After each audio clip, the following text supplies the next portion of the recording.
So Chandrababu Naidu గారు 20 లక్షల ఉద్యోగాలు నేను సృష్టిస్తాను అని చెప్పారు. ఆ మాట చెప్పుకొని చాలా వరకు ఎవరైతే విద్యార్థులు ఉంటారో డిగ్రీలు కంప్లీట్ చేసుకునే వాళ్ళు ఇంకా ఉద్యోగాలు వస్తాయి కదా అన్నట్టు ఓటు వేసిండొచ్చు. సో దాని గురించి మీరేమంటారు? ఇప్పుడు 20 లక్షల ఉద్యోగాల సంగతి దేవుడు ఎరుగు. ఉన్న ఉద్యోగాలు పీకేశాడు కదా.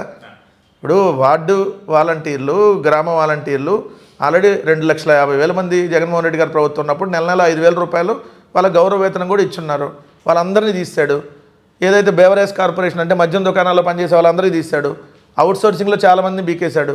హెల్త్ డిపార్ట్మెంట్లో చాలామందిని పీకేశాడు. మొత్తంగా 3 లక్షల ఉద్యోగాల పైకి పీకేశాడు. దాంతోపాటు 2,197 ఎంఎస్ఎం యూనిట్లు వచ్చినా మూతపడ్డాయి. 30,000 మందికి ఉద్యోగాలు పోయినాయి. సో ఉన్న ఉద్యోగాలు పోయినాయి. కొత్త ఉద్యోగాల సంగతి ఎవడు అడగట్లేదు. ఉన్న ఎందుకు పీకేసామని అడుగుతున్నావు. నువ్వు 20 లక్షలు ఇస్తావు, 30 లక్షలు ఇస్తావు. 20 లక్షల ఉద్యోగాలు 5 సంవత్సరాలు ఇవ్వాలి అని అంటే సంవత్సరానికి ఎన్ని ఇవ్వాలి? 4 లక్షలు ఇవ్వాలి కదా. 4 × 5 సంవత్సరాలు. మరి ఇప్పుడు సంవత్సరంన్నర అవుతుంది కదా. అంటే ఎన్ని ఇవ్వాలి? 6 లక్షల ఉద్యోగాలు ఇవ్వాలిగా. 6 ఇచ్చావా? 3 లక్షల ఉద్యోగాలు పీకేసావు. 6 ఇవ్వాల్సిన 6 రాకపోగా ఉన్న 3 లక్షలు పోయినాయి. సో ఆయన చెప్పటానికి ఏం చెబుతానే ఉంటాడు. చెప్పట్లా సంపద సృష్టిస్తా తమ్ముళ్ళు అంటాడు.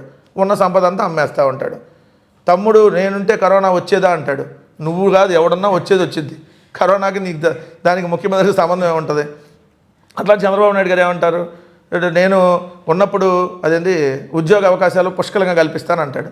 ఉన్న ఉద్యోగాలను తీసేస్తున్నటువంటి పరిస్థితి. అంటే ఆయన చెప్పే మాటలకి చేసేటటువంటి పనులకి అస్సలు సంబంధం ఉండదు.